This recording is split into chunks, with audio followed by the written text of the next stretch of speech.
summer days dying, dear Louise, and the moon is shining far above. Thank you, Mr. Kirkby. We'll let you know.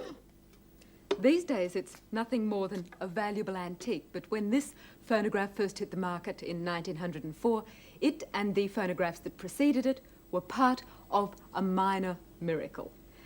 These things, with their wax cylinder recordings, altered forever the way human beings enjoy themselves. For the first time, music was available at will in the house to those not rich enough to support a private orchestra. The first recording ever made was of these words.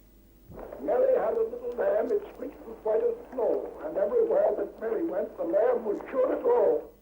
That was in 1887. The speaker was Thomas Edison himself. Florence Nightingale, describing the Battle of Balaclava, followed. So did many other recordings of music and poetry. Tennyson, reading selections from Maud, was very popular around 1890. But cylinders were eventually replaced by flat recordings. This is the Edison Diamond Disc of 1889. Bakelite and shellac, fragile, heavy, and very, very thick. As 78s progressed, they lost a bit of weight. As the records changed, so of course did the players. This is the Ramshorn player, obvious where it got its name.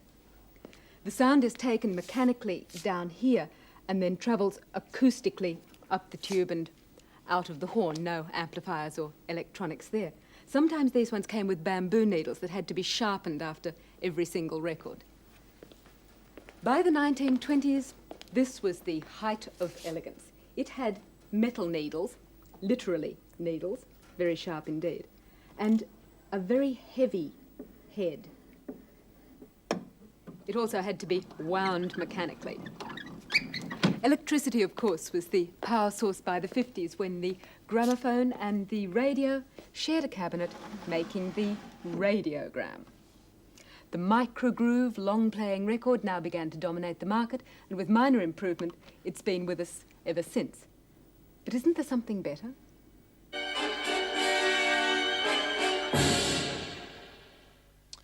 And what you've just been listening to is the ultimate in recorded sound. It will make all conventional disc and cassette systems obsolete. It's dustproof, scratch-proof, digitally recorded, read by a laser, and it's called the compact disc. And that's it.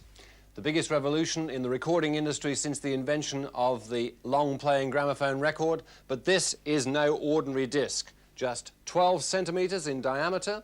The music is recorded onto it digitally, and there's no needle being dragged through a groove. That information is being read by a laser light.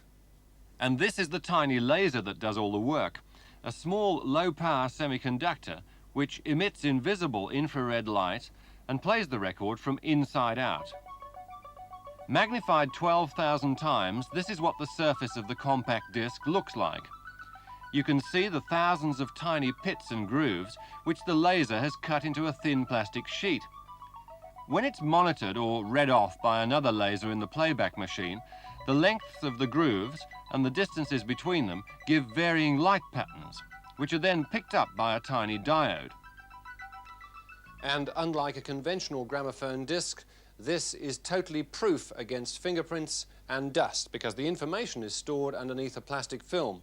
It doesn't really matter how much I manhandle that particular disc, it will still continue to give very good audio quality.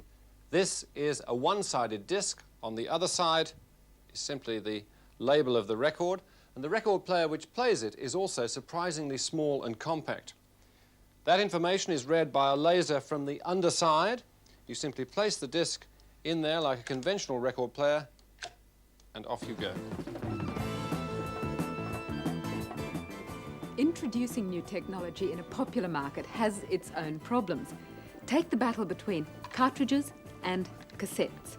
It confused the consumer mightily, and it took around a decade for cassettes to establish a clear lead.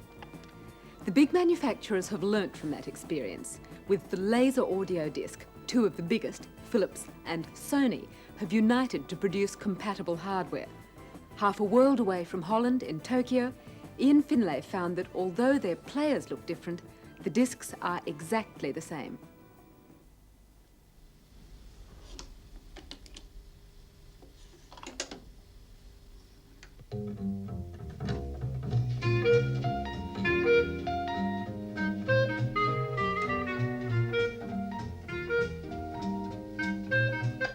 Just put it into pause for a moment. The thing is that it's very difficult to try and get across the sound to you now like this when you're listening on conventional TV set, and also we're recording on a conventional tape recorder, so we can't actually get across to you in sound terms what this thing can do. But basically it revolves around 5 things. The background noise. There's practically no background noise at all, no hiss or anything like that. There's no wow or flutter. Distortion is only 0.05%, which is very, very good, as any hi-fi buff will know. Frequency response is roughly similar to existing hi-fi sets, between 20 and 20,000 hertz. The main thing to say about the frequency response, though, is that it's absolutely flat. No pits or heights in it at all. And finally, the most important thing is the dynamic range is remarkable, 90 dB, which hi-fi buffs will agree is very remarkable. The player itself is a huge advance over conventional record players because it gives you the same sort of control you have on a tape recorder. Fast forward and fast reverse scanning, pause and stop buttons, and the ability to instantly select any track you want. It's also got a little programmable memory so that instead of playing the tracks in their right order, 1, 2, 3, 4, 5 and so on, you can select your own sequence in advance so that they play in any order you want. And all the while, the monitor tells you which track you're on and how many minutes and seconds it's been playing. In addition, the whole thing, all of that little computerized marvel is packed into something which you can pick up and move around like that, even shake, and nothing happens, which is quite incredible. And means that it's got enormous potential eventually, once in the future it's perhaps made a little bit more compact for the car audio industry as well. The players are due for release at the end of '82 in Japan and the United States, in Australia and Europe sometime in '83. They'll cost between $600 and $800, and the discs should be no more expensive than records now. In a way, it all sounds too good to be true. Other systems have, heaven knows, failed to live up to their pre-release promises to change the way we listen. Quadraphonic sound, for instance, died of starvation when not enough quad records were released.